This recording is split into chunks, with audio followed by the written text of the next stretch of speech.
ओम नमो भगवते वासुदेवाय। ओम नमो भगवते वासुदेवाय। ओम नमो भगवते वासुदेवाय। श्रीमद् भागवतम तीसरा कैंटो 29वां अध्याय और 27वां श्लोक। तो इसके पहले आपने सुना कि जो भी अपने में तथा अन्य जीवों के बीच में भिन्न दृष्टिकोण के कारण तनिक भी भेदभाव करता है, तो भगवान मुख्यतः पिछले कुछ श्लोकों में बता रहे हैं कि जो लोग केवल मंदिरों में पूजा कर रहे हैं लेकिन ये नहीं समझ पा रहे कि कण कण में वो परमात्मा भी है, इसके अंदर भी है, मेरे अंदर भी है, लेकिन ये परमात्मा को भूला हुआ है इसलिए दुखी है, इसको भी भगवान से जोड़ा जाए, उसको भी भगवान से जोड़ा जाए, तो ये प्रेम पैदा नहीं कर पा रहे हैं जीवों के लिए, दया पैदा नहीं कर पा रहे हैं, नफरत है उन्हें, द्वेष है। और मंदिर में मेरी पूजा कर रहे हैं, बाहर जाके गाली गलौज कर रहे हैं, जीवों को मार रहे हैं, लात मार रहे हैं, काट रहे हैं, खा रहे हैं, किसी का शोषण कर रहे हैं, कृष्ण नहीं दे रहे हैं। हाँ, तो वो उन जीवों के लिए भगवान कह रहे हैं कि उनका मैं को कह रहे हैं उनके लिए मैं मृत्यु की प्रज्वलित अग्नि के समान महान भय उत्पन्न करता हूँ। ऑल्दो वो मेरे पुजारी बन रहे हैं मेरे, लेकिन मैं उनसे खुश नहीं हूँ। आप कहते हैं अथमाम सर्वभूतेषु भूतात्मानं कृत आलयम अर्येत दानमानाभ्याम मैत्र्या अभिन्नेन चक्षुषा। अतः दान तथा सत्कार के साथ ही साथ मैत्रीपूर्ण आचरण से तथा सबों पर एक ही दृष्टि रखते हुए मनुष्य को मेरी पूजा करनी चाहिए, क्योंकि मैं सभी प्राणियों में उनके आत्मा के रूप में निवास करता हूँ। सभी प्राणियों में, चाहे कोई निम्न प्राणी हो या उच्च प्राणी हो। भगवान ने अगर किसी को दंड दे रखा है तो who are we to criticise. माना गुरु द्वारा किसी व्यक्ति को दंड मिलता है, तो इसका मतलब थोड़ी कि हम भी दंड कर दे सकते हैं उसको। ये गुरु और शिष्य की निजी मैटर है, हम उसको तो तिरस्कृत नहीं कर सकते। उसी तरह से यदि भगवान ने किसी को डांट रखा है, तिरस्कृत कर रखा है या निम्न योनि में डाल रखा है, तो इसका मतलब थोड़ी कि हम उसको लात मार सकते हैं, चल बे कुत्ते, तेरे को तो कुत्ता बनाया भगवान ने, है ना। ये तो भगवान और उस जीव का आपसी मामला है। हमारे लिए तो हमें तो यही सोचना चाहिए कि ये भी भगवान से भटका हुआ है। आज ये कुत्ते की योनि में इसलिए है क्योंकि भगवान से छूटा हुआ है, बिछड़ा हुआ है, भटका हुआ है। हाँ, ये व्यक्ति आज दुखी इसलिए है, या आज व्यक्ति भिखारी इसलिए है, ये व्यक्ति आज इसलिए मांसाहार करता है या जो भी अधम योनि में है, क्योंकि भगवान से दूर है। और भगवान इसके पास में ही है, लेकिन इसको बस याद दिलाना है इस बात का। हाँ, उसको कृष्ण याद दिलाना है। तो ये जो दृष्टि नहीं रखता, भगवान कह रहे अतः दान तथा सत्कार के साथ ही मैत्रीपूर्ण आचरण। हम दान दे देते हैं, दान व्यक्ति बहुत देता है, लेकिन दान देते देते भी इधर कर बदतमीज कहीं का, ऐसा कर रहा है। हमने कई बार देखा ऐसे आयोजनों में, कई बार ऐसा हो जाता है जिसके अंदर आध्यात्मिक चेतना नहीं है, वो आके चौधरी बन जाते हैं किसी प्रोग्राम में। कई बार ऐसे लोग जन्माष्टमी जैसे प्रोग्रामों का अधिकार अपने हाथ में ले लेते हैं, या बड़े बड़े फेस्टिवल्स का प्रोग्राम अपने हाथ में ले लेते हैं, लेकिन क्योंकि उनके अंदर आध्यात्मिकता नहीं है, उन्होंने श्रवण कीर्तन किया ही नहीं है, उन्होंने भगवान का नाम जपा ही नहीं है, उन्होंने साधना तपस्या कराई नहीं, उन्हें पता ही नहीं आसुरी गुण किसको कहते हैं, दैवीय गुण किसको कहते हैं। इस कारण से वो बदतमीजी करते हैं। उनको लगता है कि आई एम द डूअर, मैं दान दे रहा हूँ, मैं कर रहा हूँ, I am the manager, I am the creator. हाँ, तो इसलिए ये बड़ा ज़रूरी है कि आप दान दीजिए, सत्कार कीजिए, लेकिन साथ साथ आपको मैत्रीपूर्ण आचरण करना पड़ेगा। सबों के पास एक ही दृष्टि रखनी पड़ेगी कि समहाउ कोई हर व्यक्ति को भगवान से कनेक्ट करना है, क्योंकि मैं सभी प्राणियों में उनके अंदर निवास करता हूँ। भगवान बार बार इस बात को याद दिला रहे हैं हम सबको कि याद रखिए इस चीज़ को। दान सत्कार और मैत्रीपूर्ण आचरण रखना अनिवार्य है। लेकिन कुछ और भी बातें इंपॉर्टेंट हैं जो कि अब हमें आगे के श्लोकों में मिलेगी। तो कहने का मतलब है अगले कुछ श्लोकों में अब आप ये सुनेंगे कि ऑल्दो जीवात्मा के अंदर परमात्मा साथ में है, इसलिए उनका सत्कार करना चाहिए, लेकिन इट इज़ वेरी इंपॉर्टेंट कि व्हेन जब हम उनके साथ डील करें तो हम समझें कि किसके साथ कैसे डील किया जाता है। हर किसी के साथ एक ही लेवल पे डील नहीं करा जाता। Purpose can be same. एक टीचर जब पढ़ाता है तो किसी स्टूडेंट के ऊपर बड़ा सख्ती से पेश आता है, किसी के साथ सौम्यता से पेश आता है। ये उसका भेदभाव नहीं है, ये उसका टीचिंग स्टाइल है, क्योंकि वो व्यक्ति बड़ा नोटी है, सुन नहीं रहा है, उसको सख्ती की आवश्यकता है। दूसरे व्यक्ति कहने पर ही मान जाता है, उसको सख्ती की आवश्यकता नहीं है। हाँ, ऑल्दो टीचर का उद्देश्य दोनों के लिए एक ही है कि दोनों अच्छे बन जाएं, पढ़ लिख के उनके अंदर संस्कार आ जाएं, ज्ञान आ जाए, लेकिन फिर भी वो डील अलग तरीके से करता है। उसी तरह से हमें भी करना पड़ेगा कि ऑल्दो हम सभी चाहते हैं कि सभी भगवान के साथ कनेक्ट हो जाएं। हाँ, वैसे कि गीत जैसे कि हम सुनते हैं कि बाइबल में, कुरान में, आई बिलीव बाइबल में जीसस क्राइस्ट कहते हैं कि there is much more to tell you now but you will not be able to hold it. आप समझ ही नहीं पाएंगे क्योंकि यू आर फिशरमैन्स, आप समझ नहीं पाएंगे, इसलिए अभी आप इतना ही समझिए बस, मैं अभी इससे ज़्यादा बता नहीं सकता। हाँ, पर्पज इज सेम, दोनों को भगवान के पास लेना। उधर अर्जुन को भगवान कहते हैं कि मैंने तुम्हें ये राज विद्या, टॉप मोस्ट नॉलेज दे दी है, इसके बाद अब कुछ बताने लायक बचता ही नहीं है। तो the different people, knowledge will be different, delivered differently, but the message is same. Message क्या है कि भगवान से कैसे प्रेम किया जाए, बट किसी को अभी प्रेम के लेवल पे नहीं, अभी तो उसको बताया जा रहा है सुनो भगवान हैं, उनसे डरो। हाँ, oh God thank you for giving my bread, अभी क्योंकि ब्रेड दे रहे हैं इसलिए थैंक यू बोलो। और अभी कहीं पर कोई कहेगा मम जन्मनी जन्मनी शरे भवताद भक्ति रहे तो की कोई अई नंद तन किंकरम और क्या क्या नहीं, ना धनम ना जन्म ना सुंदरी, हाँ क्या क्या बोल रहे हैं उसमें, उन्हें कुछ चाहिए ही नहीं भगवान आपसे। आशीलस्य बदल, या तो आप मुझे एक्सेप्ट करो या मुझे लात मार के भगा दो, मैं आपके चरणों में पड़ा रहूँगा, एक है ये। हाँ, तो दीज आर द स्टेजेस, हाँ, जिसके थ्रू एक व्यक्ति, एक आत्मा गुजरती है और अल्टीमेटली कृष्ण प्रेम को प्राप्त करती है।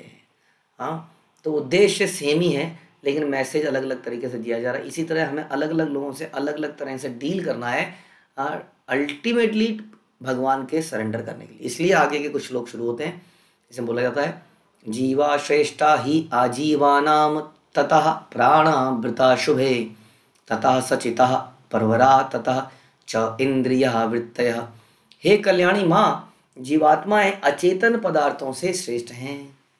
हाँ, जीवात्माएं अचेतन पदार्थ, डल मैटर, डेड मैटर, यानी कि पत्थर, हाँ पत्थर इज मैटर, मिट्टी मैटर है, ये सब मैटर कहे जाते हैं इस संसार के अंदर। आध्यात्मिक संसार में इनके अंदर भी प्राण है, लेकिन संसार में पानी में प्राण नहीं है पानी में जीवात्माएं जरूर हैं। हालांकि वो बात अलग है कि हमारे यहाँ पर पानी को भी पूजा जाता है इन द सेंस कि नदियों की अधिष्ठाताएं कुछ देवी देवता हैं, गंगा मैया है, यमुना मैया है, वो एक अलग मैटर है। लेकिन ये जो 5 तत्व हैं ये क्या है, अल्टीमेटली डेड मैटर है। इनसे श्रेष्ठ क्या है, इनसे श्रेष्ठ जीवात्मा है। जीवात्मा चाहे किसी भी लेवल पे हो, चाहे पेड़ में है या किसी जानवर में, मनुष्य में है, एवरी जीवात्मा की बात हो रही है कि डल मैटर से जीवात्माएं श्रेष्ठ हैं क्योंकि इनमें जीवन के लक्षण हैं।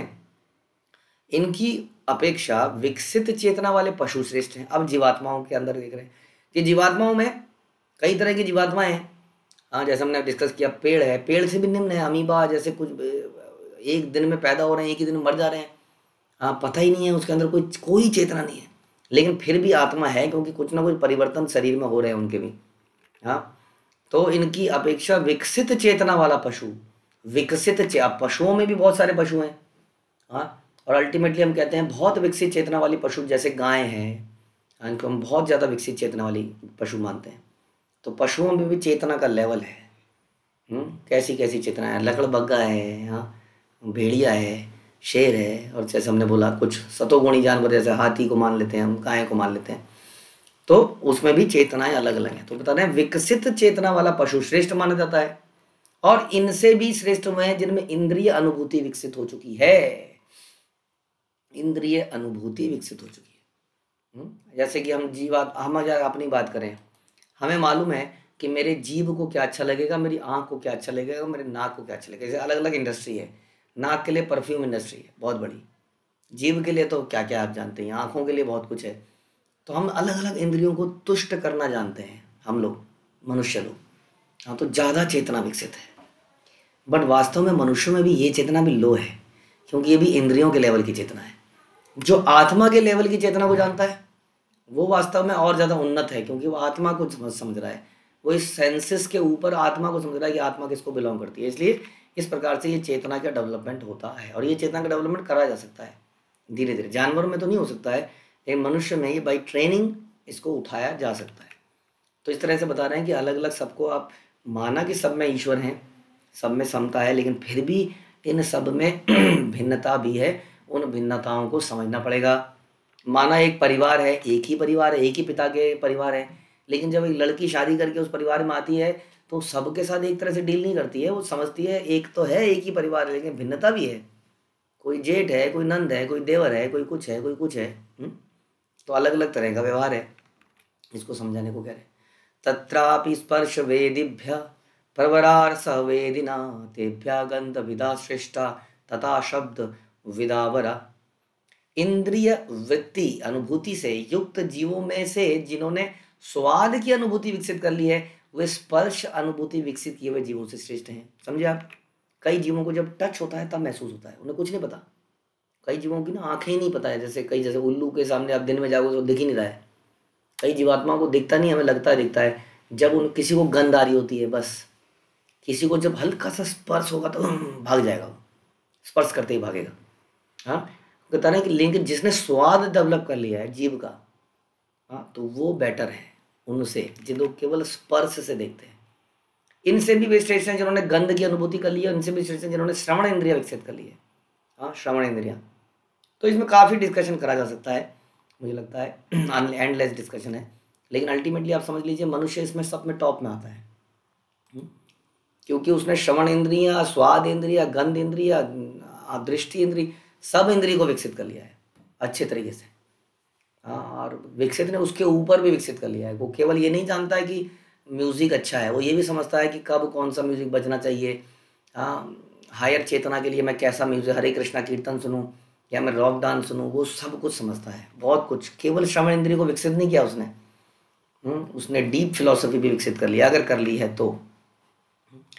आगे, रूप भेदा विदा तत्र तथा च अभ्यतः दत्तः तेषां बहुपदा श्रेष्ठा चतुपाद तथा द्विपाद। ध्वनि सुन सकने वाले प्राणियों की अपेक्षा वे श्रेष्ठ हैं जो एक रूप तथा दूसरे रूप में अंतर जान लेते हैं। यानी कि जिनकी आंखों से वो समझ लेते हैं। हाँ, कई ऐसे प्राणी हैं जो केवल आंखों से नहीं देख पाते हैं ना, जैसे मैंने बताया, कई आंखों से देख लेते हैं, ये कुछ और है, कुछ। जैसे हम लोगों ने तो ये कर ही लिया है, जानवरों में भी कुछ लोग कर पाते हैं, कुछ लोग नहीं कर पाते। इनमें से भी वो अच्छे हैं जो इनके ऊपर और नीचे दांत हैं। हाँ, जैसे कईयों के तो दांत ही नहीं है। कई सर्प के डसने वाले तो हैं, लेकिन वो चबा तो निगल ही जाता है सीधा। हाँ, ऐसे कई जीव जंतु हैं जो जीभ से खा जाते हैं, निगल जाते हैं, छिपकलियाँ हैं। हाँ, लेकिन कई हैं जिनके ऊपर और नीचे के दांत हैं। और इनमें से वो श्रेष्ठ हैं जिनके श्रेष्ठ अनेक पाँव वाले जीव हैं। हाँ, कई सारे पाँव हैं, देखते हैं ना, कई सारे, वो क्या है, कन खजूरा, पता नहीं क्या क्या, बहुत सारे पाँव उसके। हाँ, चलता है एक साथ, पता नहीं, हम उस दिन डिस्कस कर रहे थे कोऑर्डिनेट कैसे करता होगा, पता नहीं। हाँ, सारे पाँव को पता नहीं कैसे कोऑर्डिनेट करेगा ना, इतने सारे। अब 2 पाँव तो एक आगे गया, एक पीछे गया, एक आगे गया, एक पीछे गया, मल्टीपल हो जाएंगे तो मुश्किल हो जाएगी। तो ये है, अब ये इनसे भी श्रेष्ठ हैं जिनके चौपाए और चौपाए से बढ़कर मनुष्य है। 4 पाए वाले आए, जिसमें शेर, चीता, गाय इत्यादि आए, और उसके ऊपर मनुष्य आया। धीरे धीरे हम समझ रहे हैं कि इनमें चेतना का डिफरेंस है। तथा वर्णा चत्वारा तेषां ब्राह्मणा उत्तमा ब्राह्मणेषु अपि वेद ज्ञ ही अर्थ ज्ञ अभ्यधिका। तथा मनुष्य में वह समाज सर्वोत्तम है जो गुण और कर्म के अनुसार विभाजित किया गया है। अब मनुष्य तो बहुत सारे हैं इस संसार के अंदर, लेकिन कई जगह पर आर्टिफिशियली कहते हैं सब बराबर है, जबकि बराबर नहीं है। सब जानते हैं एक आदमी ज़्यादा इंटेलिजेंट है, एक आदमी कम इंटेलिजेंट, उसको ज़्यादा सैलरी मिल रही है, उसको कम सैलरी मिल रही है। ऐसी कोई कंट्री देखी आपने जहाँ सबकी सैलरी बराबर है? सब बिजनेस चलाओ, सबको सरकार एक फिक्स्ड इनकम देगी। ऐसा समाज कम्युनिस्ट लोगों ने करने की कोशिश करी, बट अल्टीमेटली मुझे लगता नहीं चल पाया कहीं पर वो, क्योंकि सबकी इंटेलिजेंस अलग है। सब चाहते हैं भैया जो ज़्यादा करेगा उसको ज़्यादा मिलेगा। This is artificial equality. Equality जहाँ नहीं है वहाँ भी हम इक्वालिटी कह देते हैं। जैसे हम स्त्री पुरुष को इक्वल कहते हैं। स्त्री पुरुष are different. I am not saying one is superior, one is inferior, but they are different and they are different. Can not say they are equal. Nobody is equal in this world, everybody is different. हाँ, तो इसलिए बता रहे हैं कि कौन इसमें श्रेष्ठ है। यहाँ पर बता रहे हैं मनुष्य समाज में जो समाज गुण और कर्म के अनुसार विभाजित है। हर किसी ने अपने अपने गुण के अनुसार काम ले लिया। भैया मैं सफाई करूँगा, इनसे मुझे कृपा प्राप्त हो जाएगी। ये समाज का डिवीज़न वहीं पॉसिबल है जहाँ पैसे के अनुसार नहीं चल रहे हैं। क्योंकि जब पैसा बीच में आ जाता है तो हर कोई छोटी जाति का व्यक्ति, या छोटी जाति नहीं बोलना चाहिए, छोटी बुद्धि का व्यक्ति भी सोचता है कैसे मैं ज़्यादा कमाऊँ। जैसा इस संसार में हो रहा है, इसलिए संसार में डिवीजन खत्म हो रहे हैं, क्योंकि उद्देश्य पैसा कमाना है। इसलिए जिसकी बुद्धि कम है वो भी किसी तरह पैसा कमाना चाहता है, चाहे वो चोरी करे, चकारी करे, चाहे वो छोटी नौकरी करे, तो घूस खा के ऊपर उठना चाहता है। समझ रहे हैं आप? लेकिन जब पर्पस आध्यात्मिकता होती है तब कोई छोटा बड़ा काम रह ही नहीं जाता। तब आदमी सोचता है यार मैं कौन सा काम अच्छा कर सकता हूँ, मैं झाड़ू अच्छा लगा सकता हूँ। अब उसको पता है झाड़ू भी लगाऊंगा तो भी भगवान के धाम में जाऊंगा, हाँ पुजारी का काम करूंगा तो भी भगवान के पास जाऊंगा, क्योंकि झाड़ू भी मंदिर में लगा रहा हूँ या भक्तों के लिए लगा रहा हूँ, है ना। तो इसलिए वहाँ पर ये डिवीज़न पॉसिबल है। इसलिए हम जो संस्था बनाते हैं, जो प्रभुपाद ने संस्था बनाई, इसमें आप देखते हैं स्वभावतः लोग अलग अलग काम पकड़ लेते हैं। कोई प्रवचन दे रहा है, कोई प्रसाद बना रहा है, कोई झाड़ू लगा रहा है, और किसी को कोई दिक्कत नहीं, क्योंकि वो उनका स्किल सेट है और उसको उसने भगवान की सेवा में लगा दिया। तो ये डिवीज़न पॉसिबल ही तभी है जब कृष्ण को सेंटर में रखा जाए, नहीं तो ये डिवीज़न पॉसिबल ही नहीं है, क्योंकि everybody will compete with each other. ऐसा थोड़ी है मैं कोई कम हूँ क्या, हाँ, जबकि कम है। एक व्यक्ति में बुद्धि कम है, शारीरिक ताकत ज़्यादा है, किसी में मैनेजरियल स्किल ज़्यादा है, हर किसी के अलग स्किल हैं बचपन से ही। तो जो समाज में ये डिवीज़न है, जो मुझे लगता है कि पॉसिबल ही नहीं है डिवीज़न बिना कृष्ण भावनामृत के, तो वो श्रेष्ठ समाज है वास्तव में। हाँ, जो प्रभुपाद बनाना चाहते हैं। प्रभुपाद भी was always incline to make community. Prabhupada एक कम्युनिटी बनाना चाहते थे, सोसाइटी बनाना चाहते थे, जो अपने में सेल्फ सफिशिएंट है, जिसके अंदर कोई डॉक्टर है, कोई मोची है, कोई किसान है, कोई कुछ है, हाँ सब इंटरनली है, लेकिन क्योंकि वो कृष्ण के लिए कर रहे हैं ना, इसलिए उनको पैसे की ज़्यादा चिंता नहीं कि मैं ज़्यादा कमा रहा हूँ या कम कमा रहा हूँ। तो बता रहे हैं कि वो समाज बेटर है। और जिस समाज में बुद्धिमान जनों को ब्राह्मण पद दिया जाता है वो सर्वोत्तम समाज, जहाँ पर ब्राह्मणों को प्रोटेक्ट किया जाता है। प्रभुपाद यहाँ पर श्लोक बता रहा है कि that is the best place. क्यों? क्योंकि ये ब्राह्मण पुरोहिती का काम नहीं करते हैं, हाँ वो ब्राह्मण की बात नहीं कर रहे हैं, ये वो ब्राह्मण की बात कर रहे हैं जो आपको कृष्ण चेतना देता है। वो शाम को सबको बैठा लेगा, आ जाओ जी आ जाओ, झाड़ू मारने वाले बैठ जाओ, डॉक्टर साहब आप भी बैठ जाइए, मोची जी आप भी आ जाइए, आप सब बैठिए, आप सुनिए भगवान को कैसे प्रसन्न किया जाए। ये काम है इसका, कि सबकी चेतना को कृष्णमय बना देना। जहाँ पर ऐसे ब्राह्मणों को सत्कार दिया जाता है, पोजीशन दी जाती है, वो सर्वोत्तम समाज, उसका कल्याण निश्चित है। आप देखेंगे कि वो बड़े बड़े काम कर जाएंगे, वो लोग, उनमें अजीब सी एक एकता होगी, बड़े बड़े चीज़ें वो कर जाएंगे, क्योंकि वो इस ब्राह्मण द्वारा सुरक्षित हैं। ब्राह्मणों में से जिसने वेदों का अध्ययन किया है वो सर्वोत्तम है। और ब्राह्मण का पढ़ा लिखा मतलब वेदों का ज्ञाता होना जरूरी है, नहीं तो बताएगा क्या, अपने मन से बताएगा क्या? उसको ज्ञान होना चाहिए, वो ज्ञान उसका गुरु द्वारा लिया जाना चाहिए, गुरु परंपरा द्वारा, वही सर्वोत्तम है। और वेदज्ञ ब्राह्मणों में से वेद के वास्तविक तात्पर्य को जानने वाला सर्वोत्तम है।